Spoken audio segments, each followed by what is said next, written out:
Brick, first requested to me by Theincrediblehak and directed by Rian Johnson, is a 2005 crime drama film that follows Brendan Fry, played by Joseph Gordon-Levitt.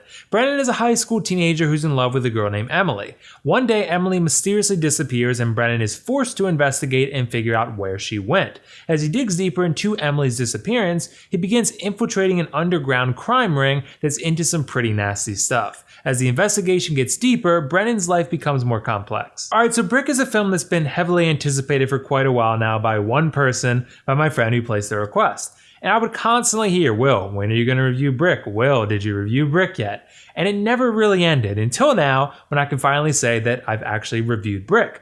Overall, I like Brick, and I know I'm saying Brick a lot.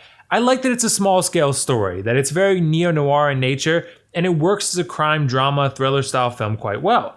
The essence of the story does center around a high school kid going into full detective mode, I guess you could say, to find out what happened to his ex-girlfriend.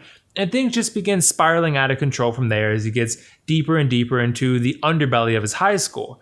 And this is a sort of a slight deviation from crime dramas where they're attempting to solve a case, because this time, the detective is a high school kid, which is a nice spin on the genre. Joseph Gordon-Levitt really does pull off a leading role here quite well. There's so much riding on his shoulders, because basically every single scene has him in it in some way, shape, or form. The whole movie is told from his perspective. The whole case unfolds from his perspective.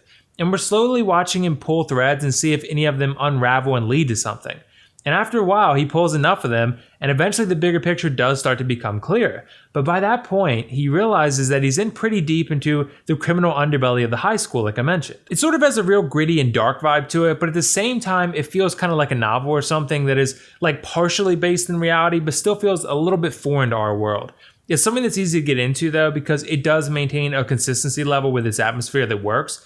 Because it, in a way, combines elements from most high school-centered films and also more noir detective-style films and mashes those together into one product. The combo was mostly pretty seamless, mostly. There were certainly times where I felt like the story was riveting and unexpected, and others where I felt like it was a little bit cheesy, a little too ridiculous for its own good. And sometimes these scenes kind of pull you out of the experience because they're just so odd and so unexplainable that it caps the immersion due to that inconsistency. As I mentioned, the balance between gritty and novelish, for lack of a better term, is a strength, but it's also a con when it's not appropriately balanced. There are moments when things happen, and I personally sort of felt like Rian Johnson just needed to pick a lane. It kind of feels unbalanced sometimes. But that said, the story is fairly consistent in terms of entertainment and drama, and I felt like all the performers really did bring it here. Joseph Gordon-Levitt is excellent, as I mentioned. I think he does a nice job playing a character that carries a lot of emotional baggage. He has a very clear set of values that guide him through this dark journey, I guess you could call it. And I did feel like I understood him as a character and all his flaws. I understood his motivations and I understood his goals. And I attribute that to both good writing and good acting. Speaking of the writing, something that Brick does very well, though, is the dialogue. The dialogue helps in the establishment of the very important atmosphere that the film so consistently relies on. The conversations are fast-paced, and the characters are often very direct with one another in a way that feels true and honest. There's still that tricky balance to be struck between gritty and more crime fantasy narrative, I guess you could call it, but overall the dialogue is very well written and pretty consistent. I guess part of my problem with Brick is that it does progress as expected in terms of Brendan working through the various layers of the crime world, sort of like you would in a video game or something, but I couldn't help but feel that the movie is a little bit uneven. It feels uneven because there are times where Brendan sort of hits a peak, like the plateau of the crime world levels he's involved in, but it doesn't necessarily feel bigger and more entertaining.